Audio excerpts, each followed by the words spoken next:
Hello and welcome to the alignment series. My goal is to get at least 30 videos out to you as fast as possible so that I can start to build a library for those of you who are new to this practice and want to break down, but maybe don't want it in the middle of your flow, or those of you who are learning to teach yoga. I've been now practicing since I was 21, so 22 and a half years or so, and teaching for nearly 20, I'm pretty sure. I lost count somewhere along the way. And even my own understanding of alignment continues to grow. But I will say this alignment is like a loosely held boundary. And what you're working to do is to learn how you fit best within that boundary. So I'd love to tell you there's a hard and fast rule. And for some things, there's maybe more firm boundaries. But in general, alignment is like a living, breathing thing, just like your body. And what you're working to do is figure out how to make this practice fit your body as it is today. And then every day, trusting that that's its own evolving practice. So, in order to start this series, I think it's really important that we start with mountain pose. You may have heard a yoga teacher say before that every pose is mountain pose. And the reason is that the mountain pose holds a general alignment and then everything builds or kind of adjusts from there. So all you need is your body. You could get blocks if you want to. If you have a yoga mat, great, but don't stress too much about that. And go ahead and stand up. We'll start talking about mountain pose. Its Sanskrit name is Tadasana, and it's often how you start. Now, I'm going to give you the gist. I could spend 20 minutes talking mountain pose. I'm going to try not to, but every asana, every posture starts with your feet. So you're always going to address your body from the feet up, and then I might ping you around in your awareness. And again, it's not perfect. We're not trying to get you perfect. We're trying to get you to sort of understand how your body tends to be. And then maybe if there's some places that you could create more stability, you'll do that. And some of us need actually to create more space, but not all of us need the same thing. So you're trying to figure out what's the recipe for your body. Okay, enough talking. Let's start doing. So grab your mat, stand up if you want to, watch it once, do it the second time, however you learn best. I'll try to keep reorienting my body for those of you who are visual, which many of us are, okay? And if you're not super adept at understanding how your body works and how to feel into it, that's okay. Give yourself some grace. Step one is tune in and try, okay? So I prefer personally that mountain pose, instead of being ashtangic, which that may mean nothing to you, which was big toes together, heels apart, I don't find that that works optimally for a lot of us. And so instead, take your two fists. We call this two fist distance. Creative, right? And slide those two fists between your feet. This gives you general bone structure. So this idea that some of us have bigger and smaller bones has some accuracy. And so we're not talking about how wide you perceive your body or butt to be. Okay, throw that one out. Just literally how wide is likely your pelvis. So when we look at what I call neutral hip distance, this two fist measure is what we're looking for. And then if you can find or push around and sort of feel into where the points of your hips are, those are your headlights. So in a posture like mountain pose, or in a posture that we call closed pelvis postures, your pelvis is going to be orienting or orientating straight ahead. Never know which one of those words is right. Feel free to drop me a grammar lesson in the comments on that one. So you want to let your hip bones be straight ahead. Those are your headlights. Boop boop like that, okay? Now, if we look down at those feet, ideally second toe is about straight ahead. If you were to turn your big toe for straight ahead, for a lot of us that would make us toe in, some of us we might toe out. And so second toe is generally the rule. That being said, if you have wonky toes, they're good toes. They just might go boop, a little out to the outside. So the other way you can think about that is the center of your foot is straight ahead.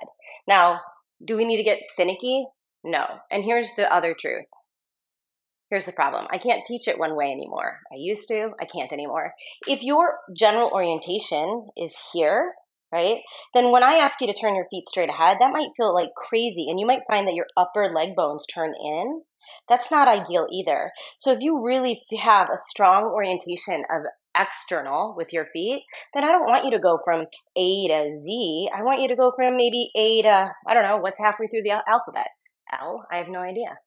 Okay, you can also tell me that if you care.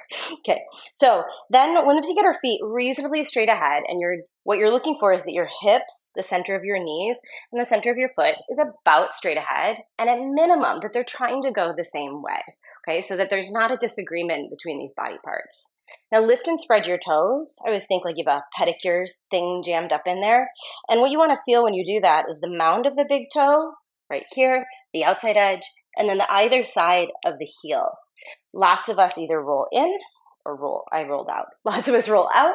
Some of us roll in. Some of us have one that does one. You'll see me, if you catch me in sort of random moments in YouTube, I see my right foot go to the side.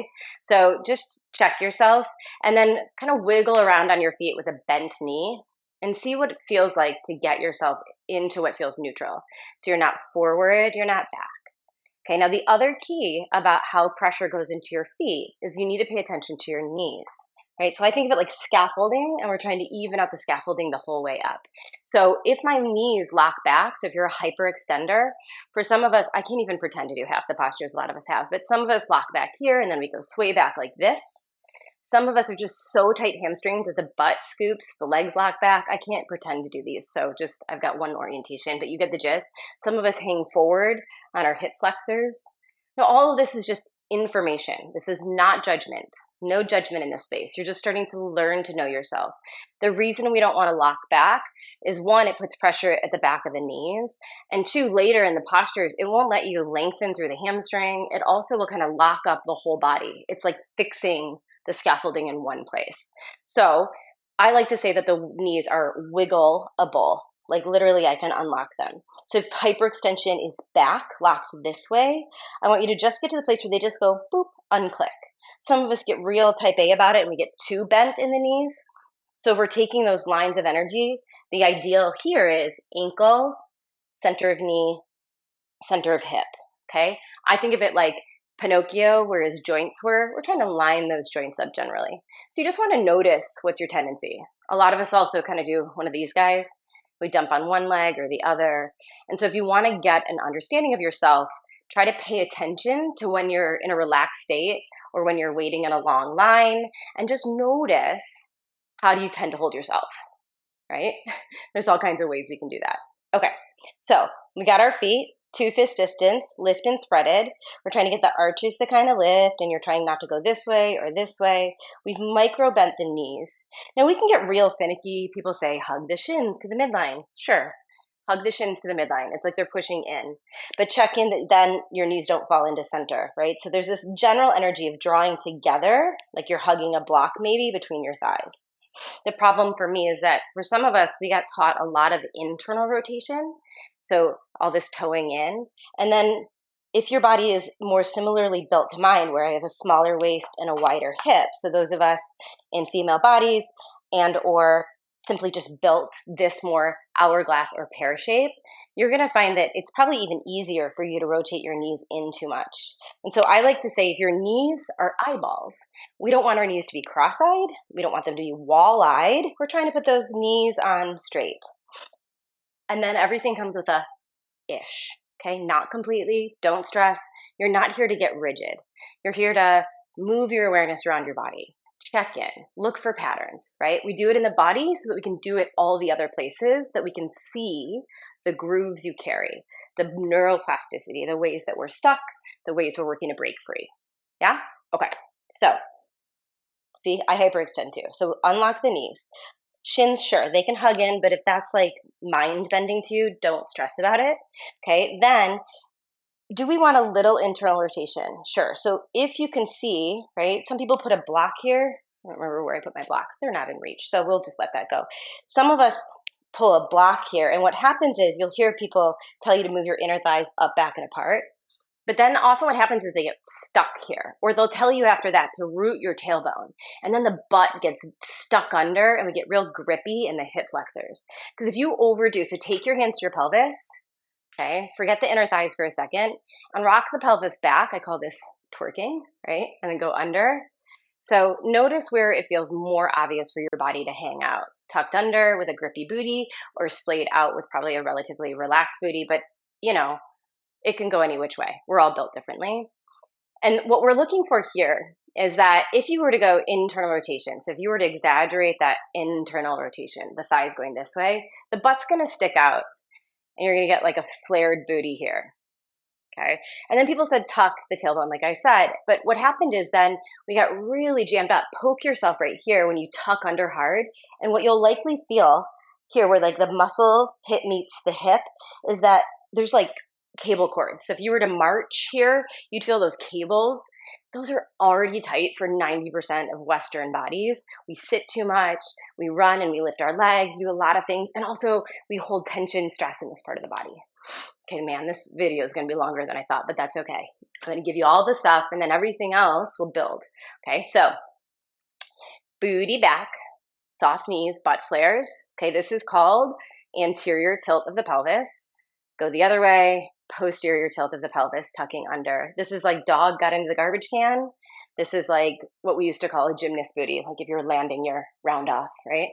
Okay, soft knees, inner thighs back, butt flares a little bit. Now, I like to take the butt back. I often will tell you to stick your butt back. I don't want you to get stuck here. This is too much. But what I have found for a lot of us is that instead of talking about the tailbone rooting, that if you talk about taking the front of the ribs, so poke around until you can feel like the bottom ribs, and take the front of the ribs and pull them into the back body just a little bit. So it's like you're compressing the front ribs into the back body, and that's going to help you zip up this middle body. And then I'm not scooped, I'm not in my hip flexors, but I'm also not stuck in this like overly exaggerated booty. Okay, so soften the knees because you can't do it without doing that. Butt back a little bit, anchor the ribs. Okay, now there's some people that talk about internal rotation first, boop, and then external rotation second, like you're trying to wrap your legs open. You can do that. You can also anchor and hug into the midline. And you can also try to pull your feet apart like you're stretching taffy between your heels. So apart feels like it's going this way, together feels like it's going this way. Do I feel like one is better than the other? No. But I've learned for my body, I need a little bit more of that drawing apart energy. It feels more clear in this part of my body. So when I energetically pull apart through my heels, it activates my glutes, my butt muscles a little bit. And then I feel like I can stand taller and a little more neutral. But for some of you, you're probably going to find that on the hug in. Gosh, how many things to tell you? It's hard to not tell you all the things. I think that in general, if your toes more naturally turn out, there's a likelihood, or if you run or elliptical a lot, there's a likelihood you might need that hug together energy if you have really tight hips. And if your toes or your body more easily turns in, right, then there's a chance you actually need more of that pull apart. But it's not, none of these are hard and fast rules. I wish there were rules. They're not. There's suggestions. There's opportunities to understand yourself. Okay, let's move on. Okay, so we got shins. Legs are orienting neutral. Butt is not back. It's not tucked. It's somewhere in between, a little leaning slightly away from your pattern, we'll call it. Okay, then those ribs anchored down a little bit and we get tall through the sides of the waist, like you're zipping up, like you're lengthening from hip to armpit. Now, notice the rib cage is neutral, and I want you to take your shoulders up, back, and down. When you do that, some people like to just go straight back, and that might work for you. So if it does, great. For me, I need to go up, back, and a little bit down because I actually can pull too far down, which will do two things. It'll pop my ribs back forward, and often if I pull hard enough, my shoulders are kind of come back into this curled protective state. So try it. See if it works better for you. Up, back, and down, or just gently drawing back. Good. Now if we're being like, super Tadasana, you can turn your palms open. Good. Then, almost there, the chin, a lot of us go this way. They say for every inch forward that your head is of neutral, it's like an extra 10, 12 pounds of pressure, maybe more. I forget the details. So I like to take the thumbs to the lymph nodes and then take your flight attendant fingers, okay? Lymph nodes, like where you would check to see if you're sick. Thumbs here. These fingers go to the back of the neck, the occiput, and then thumbs in the lymph nodes, flight attendant fingers on those little knobs on the back of your head, pull the chin back, and then pull those flight attendant fingers up to lengthen. Good. Notice if the ribs went back to flaring, you're trying to hold the ribs in neutral, the shoulders on top of it. the head lengthening, and imagine you're getting longer through the crown. There's a place in your head and neck when you draw back, it'll open the back of the throat and it'll feel like your head, like if you close your eyes, it'll feel as if your head can just float there. So then you do all the things. Closing your eyes might help you feel into your body more. Notice where you tend to get stuck, where you feel rigid. And then you let go of the outside of the posture and trust it's good.